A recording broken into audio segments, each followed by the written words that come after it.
주님 감사합니다. 오늘은 복음서를 통해서 예수님을 인격적으로 만나는 방법을 공부하려고 합니다.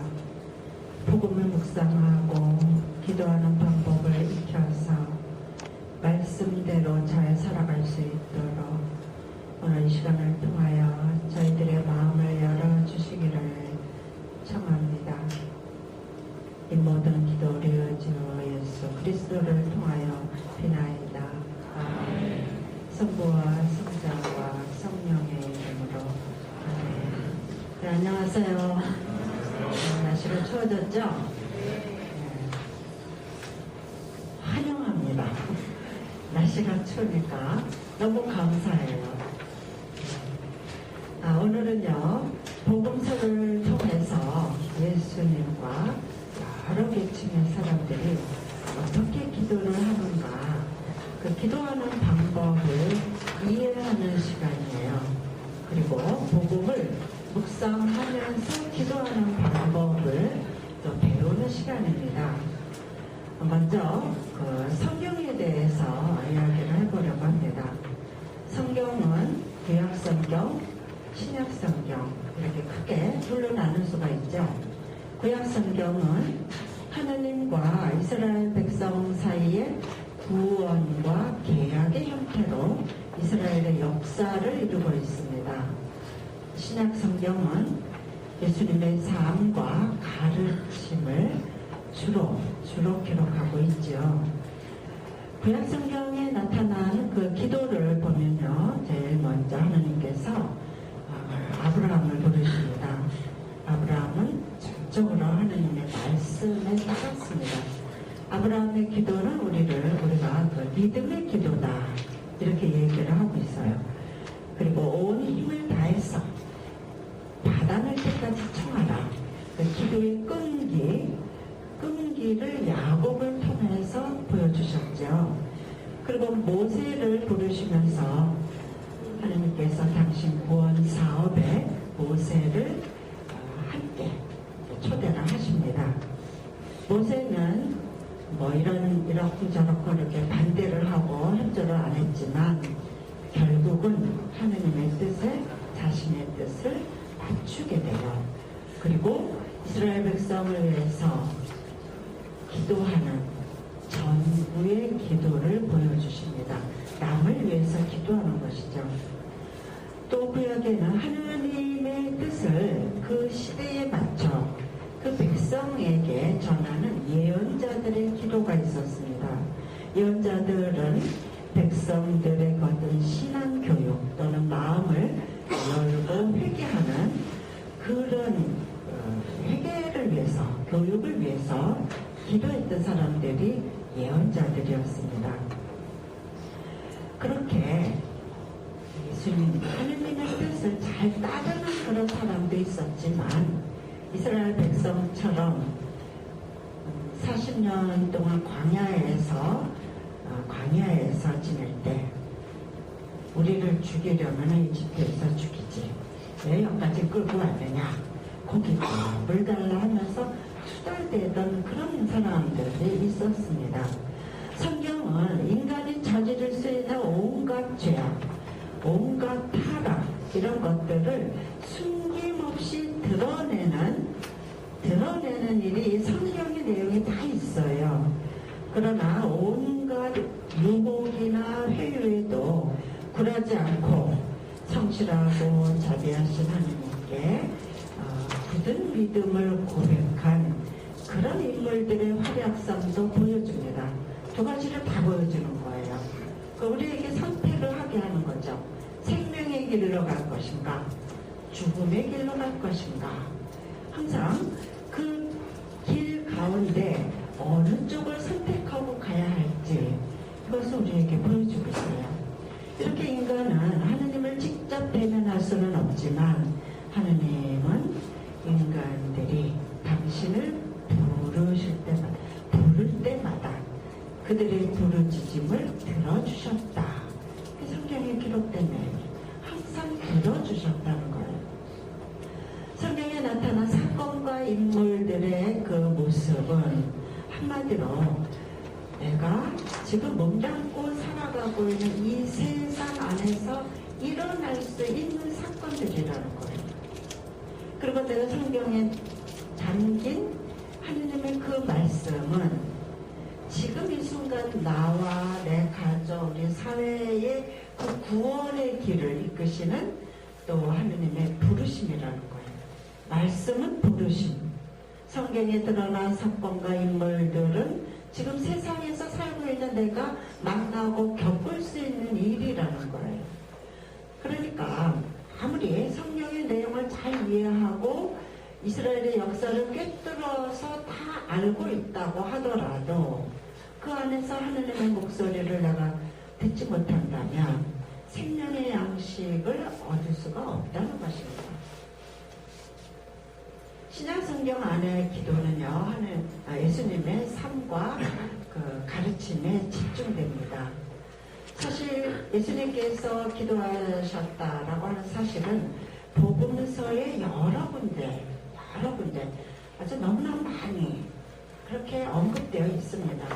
제자들을 예수께서 기도를 시작하시고 마치시는 그 모습을 보고 감명을 받았을 거예요. 어떤 때는 고요함 속에서, 어떤 때는 고독함 속에서 예수께서 무엇을 느끼고 무엇을 말씀하셨는지 우리는 알 수가 없어요. 당신께서 기도의 체험이나 어떤 내용을 쓰지도 않고 기록으로 남기시지도 않았다는 거예요. 예수께서는 기도의 모범이시기도 하셨지만 남에게 보여주기 위한 기도를 하지 않으셨다는 걸 알 수가 있습니다. 구세주로서 당신의 사명을 수행하는 그 과정에서 중요한 사건이 일어날 때마다 그분께서 기도하셨어요. 세례를 받으시고 선교 준비를 하기 위해서 광야로 가셔서 단식을 하시고 기도하셨고요. 12제자를 뽑으시기 전에 밤을 새워서 기도하셨다고 기록하고 있습니다. 또 당신의 모습이 변할 때, 거룩하게 변할 때도, 또 순환 직전에도 빗땀 기도하셨다. 기록이 있죠. 복음서의 그 곳곳에 보면 예수께서는 당신만의 거룩한 공간과 시간을 내서 기도하셨다라는 것을 우리는 이해할 수가 있습니다. 예수께서 한적한 곳으로 물러가셔서 기도하셨다. 다음날 새벽 아직 캄캄할 때 예수께서는 일어나 외딴 곳으로 가셔 기도하셨다.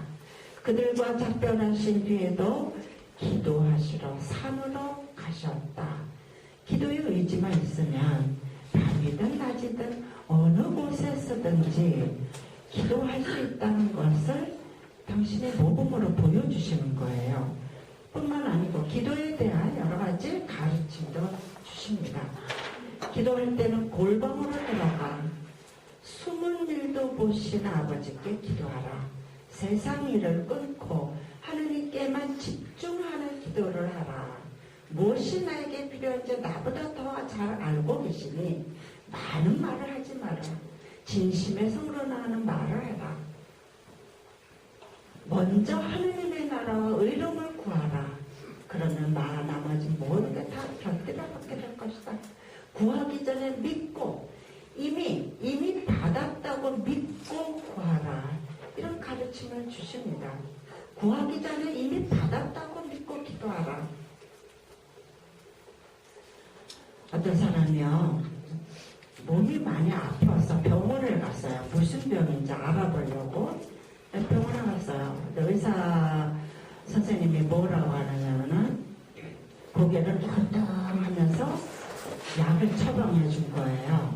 근데 약을 보니까 하나는 구약이고 하나는 신약이었어요. 그래서 이 사람이 생전 들어보지도 못한 약이거든요. 이거 어떻게 먹어요? 그랬더니 의사 말이 이 약은 수시로 먹어도 되고 아침에 먹어도 되고 저녁에 먹어도 되고 밤에 먹어도 되고 자기 전에 먹어도 되고 아무 때나 마음대로 드십시오. 이렇게 얘기를 했어요.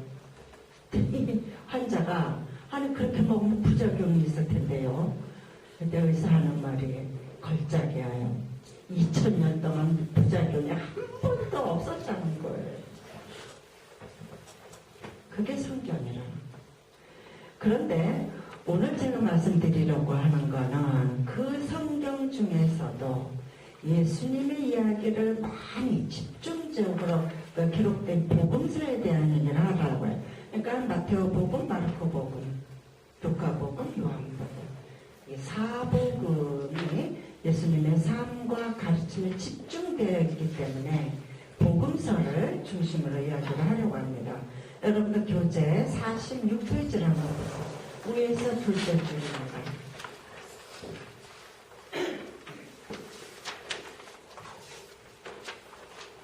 우리는 복음서를 통하여 기도하시는 예수님을 비롯하여 여러 계층의 사람들이 기도하는 모습과 그들이 처하여 있던 여러 가지 기도의 상황을 볼 수가 있다. 이렇게 복음을 가지고 기도를 하면 얻는 열매가 있는데 그 열매가 기도하시는 예수님을 만난다는 것입니다. 그리고 그 넷째 줄에 보면 그리고 복음의 상황들과 오늘 우리의 처지가 전혀 무관하지 않음을 알게 되면 이들이 주님께 나아가는 태도와 주님께서 그들을 대해주시는 모습을 통해서 우리가 어떤 마음과 태도로 기도 생활을 해야 되는지 배울 수가 있다. 기도 생활만이 아니고 인생을 살아가는 길을 터득하게 된다는 이야기예요. 우리가 복음을 통해서 예수님을 만나고 또 거기에 등장하는 여러 사람을 만납니다. 제자라든지 성모님이라든지 군중들이라든지 이런 주변 인물을 만나면서 그 복음이 내 생활과 어떻게 연결이 되고 어떻게 내 삶의 지혜로 터득해 가는가 그것을 우리가 깨달아가는 거거든요. 그 복음서를 통해서 묵상하는 그 묵상 기도에 대해서 말씀드리겠습니다. 묵상하면요 고대 수도 전통 그러니까 3,000년 4,000년 전 얘기예요. 고대 수도 전통에서는 아주 단순한 묵상 방법을 사용해 왔어요. 요즘 우리가 얘기하는 렉시오 디비나가 바로 이 방법입니다. 성경의 본문을 아주 작은 소리로 읽어요. 작은 소리로 읽는 이유가 있어요.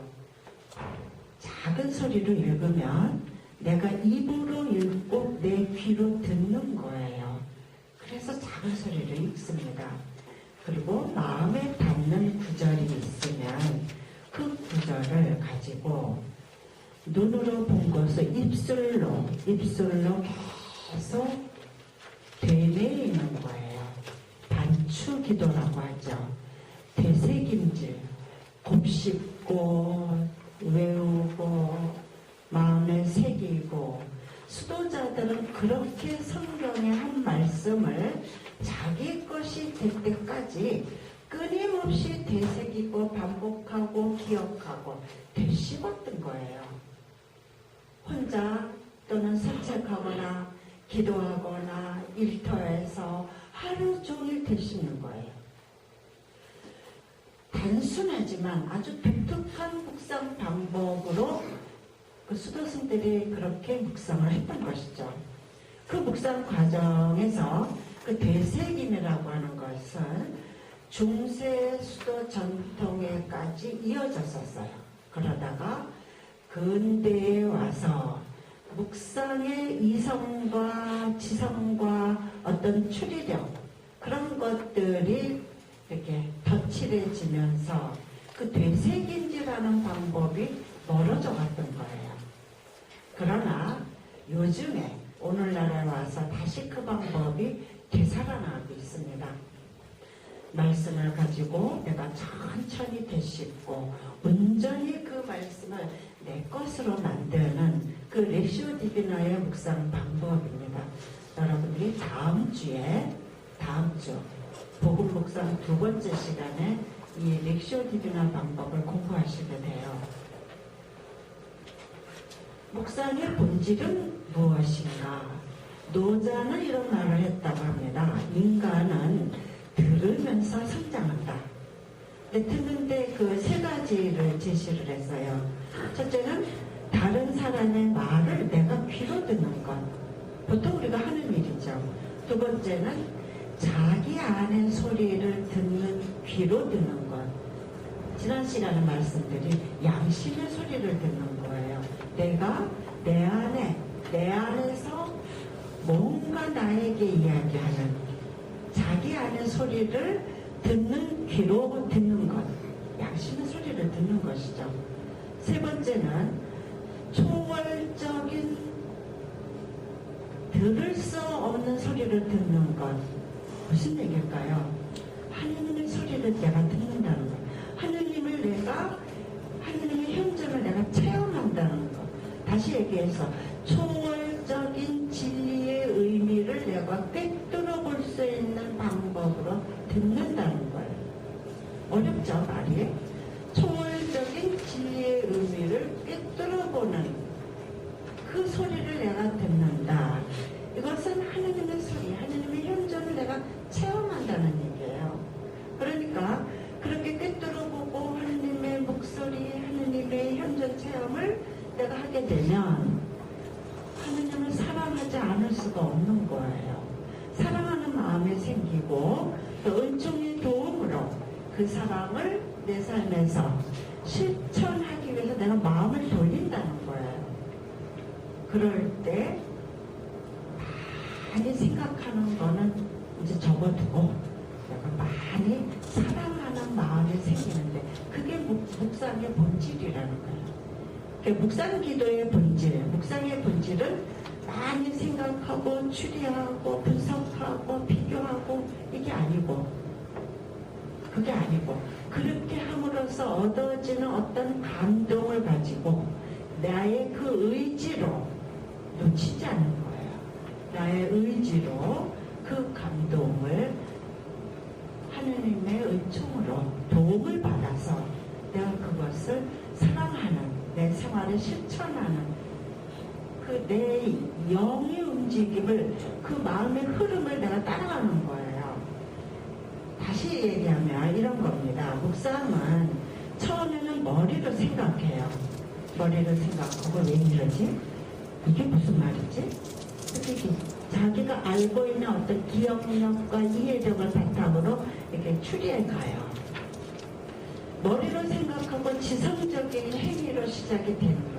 다시 말해서 묵상은 그렇게 성찰을 시작하는 그걸 성찰이라고 합니다. 즉 지성을 사용하여 사고하고 추리하고 상상하고 비교하고 분석하는 그 작업을 통해서 내 마음 안에 어떤 감동이 온다는 거예요.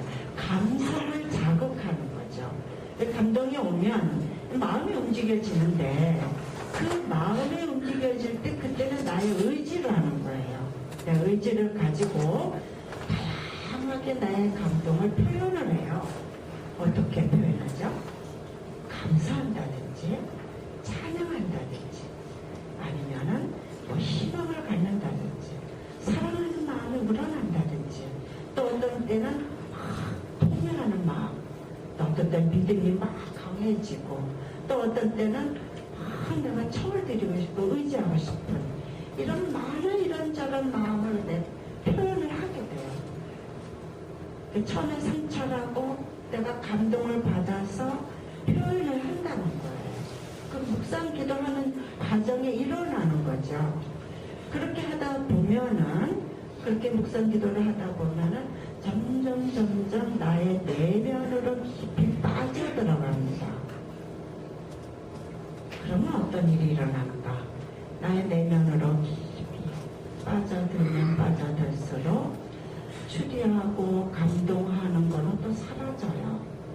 그리고 어느 한 곳에 한 부분에 아주 순수하고 단순한 모습으로 아주 깊이 조용히 집중하게 돼요. 머문다.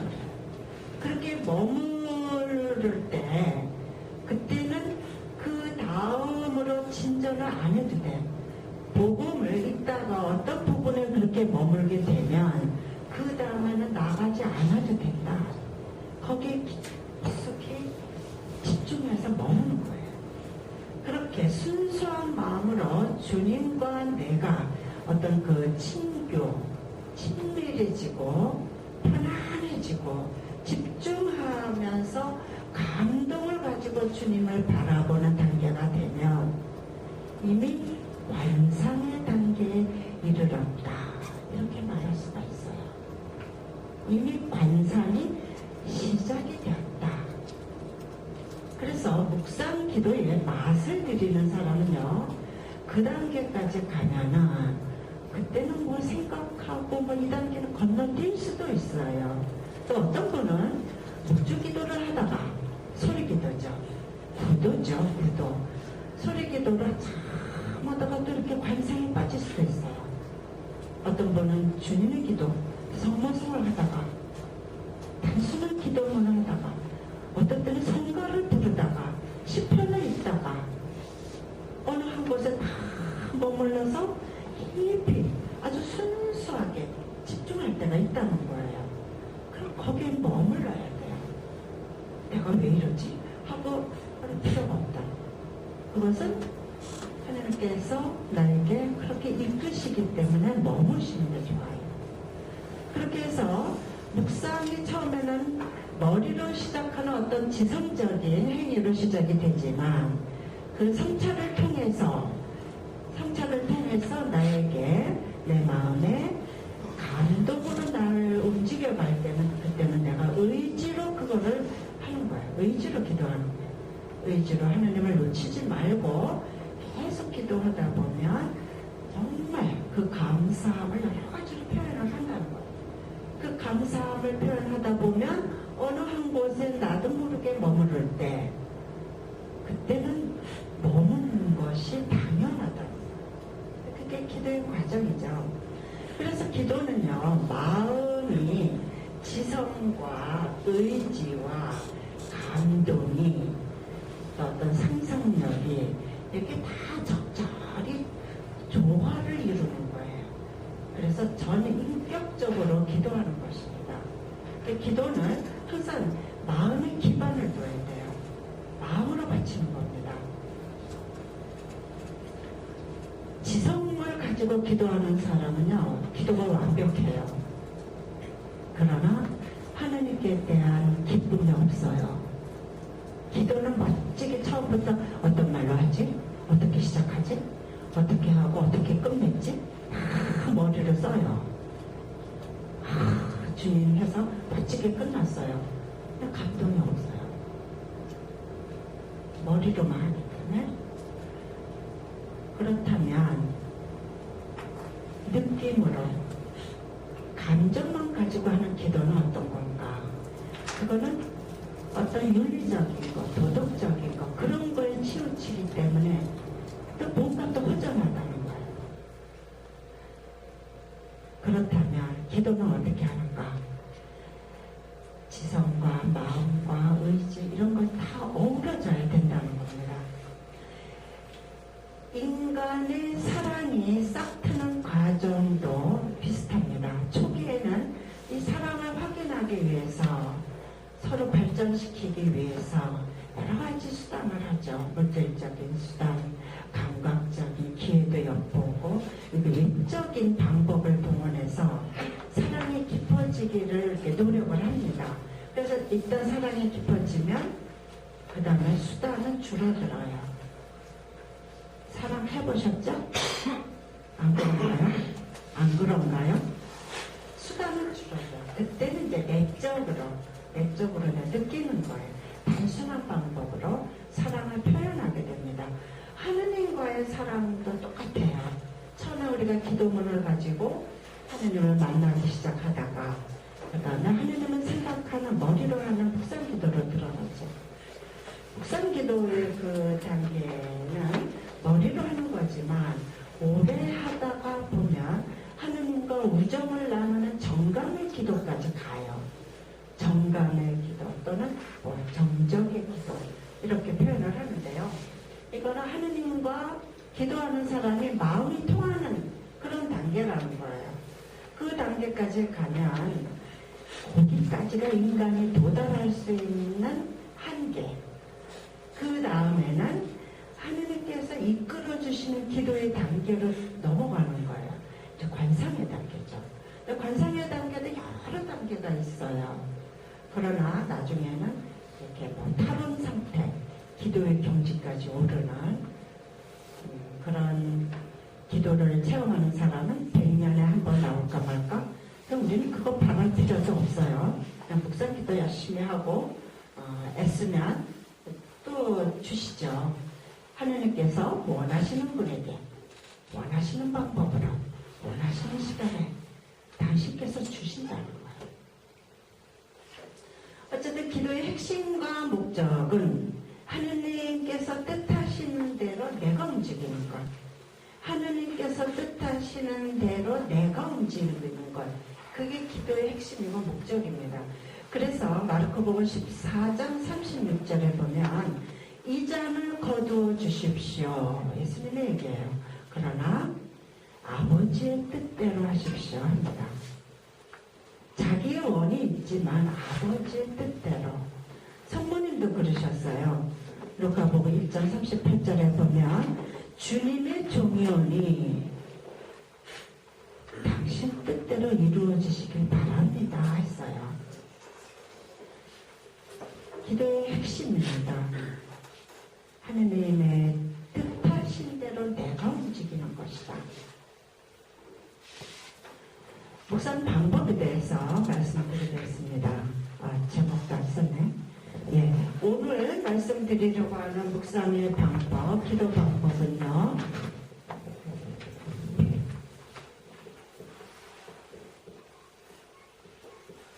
복음 관상 기도입니다.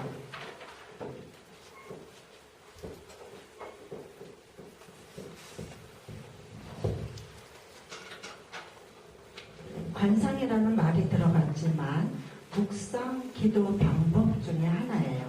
이냐시오 성인이 개발하시고 보급하시는 방법이고요.